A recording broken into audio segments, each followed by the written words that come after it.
You know, my neighbor Bill, a spry 78-year-old who still tends his rose garden every morning, told me something last week that stopped me cold.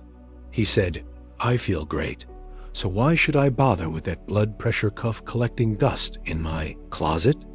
And friends, that's exactly what worries me. Because here's the truth no one tells you. High blood pressure doesn't knock on your door with warning signs. It's why doctors call it the silent killer, especially after 75. Let me share something that might surprise you. When researchers tracked 1,000 seniors for a decade, they found something startling. Nearly half of those who had strokes thought their blood pressure was normal, until it was too late.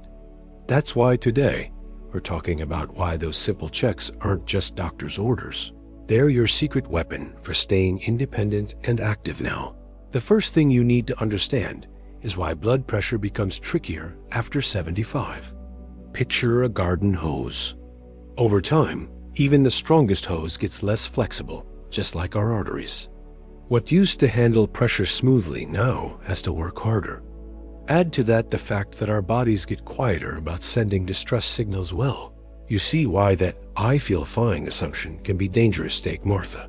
She checked her pressure weekly, just to humor her doctor, until one Tuesday, her reading was shockingly high without any symptoms.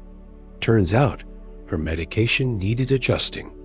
That simple check likely saved her from what doctors call a silent stroke, the kind that steals memory and mobility bit by bit. Here's where most people go wrong with home checks. They don't do it right. You want to. Sit quietly for 5 minutes. First, no TV or coffee. Keep your feet flat and back supported. Take readings at the same time daily. Mornings are best. And here's a number to remember.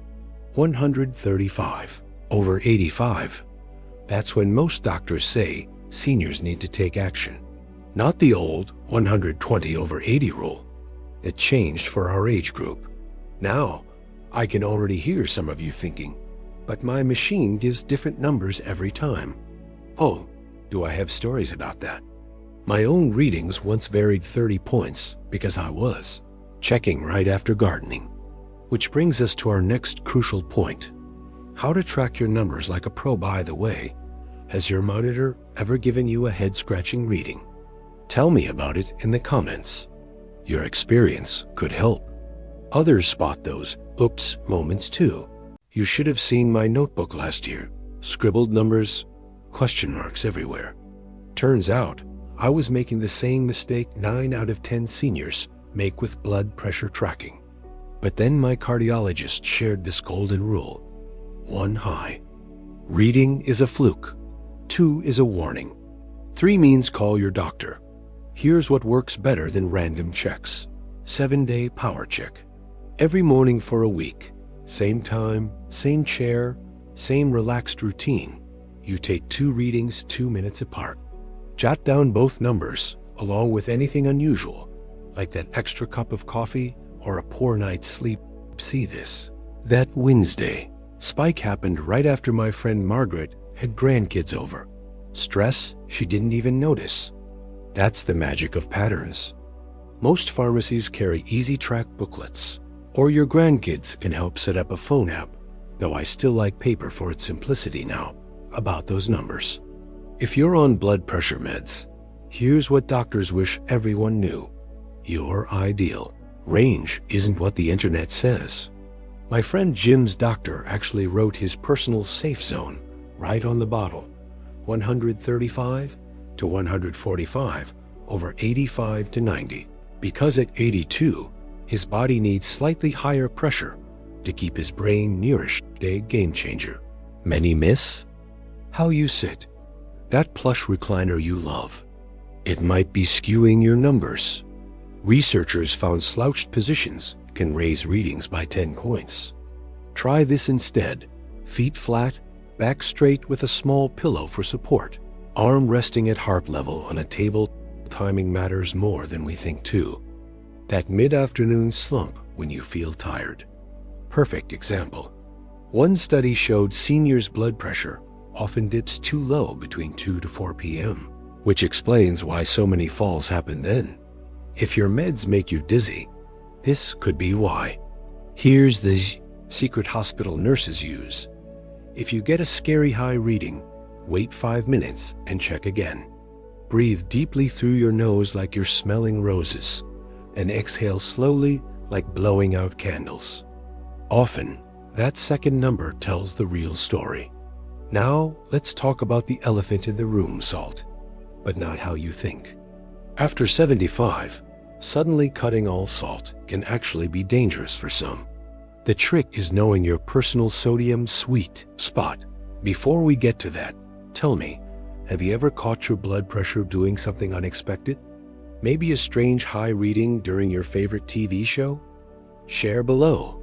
Your story might help someone else connect their own dots. You can have 2 cans, different brand, same flavor, but one may have 3 times the sodium.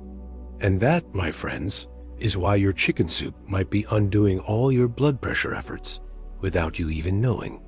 After 75, our kidneys process salt differently. What never bothered you before could now send your numbers soaring. Here's the eye-opener. You don't need to ban salt completely.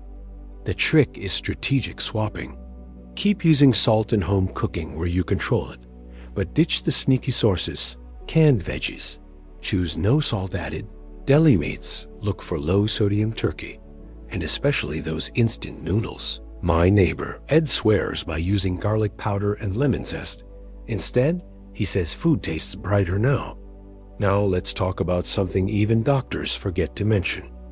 When you take meds, matters as much as if you take them. Blood pressure follows natural rhythms for most seniors. Taking meds at bedtime cuts heart attack risk by nearly half compared to morning doses. But, and this is crucial, only adjust timing with your doctor's approval. Morning warriors, listen up. If you take meds at dawn, wait at least 30 minutes before that first cup of coffee. Caffeine and BP meds battle like in-laws at Thanksgiving. Neither works right when taken together. Now, these are the red flags that mean call 911 now, not after breakfast.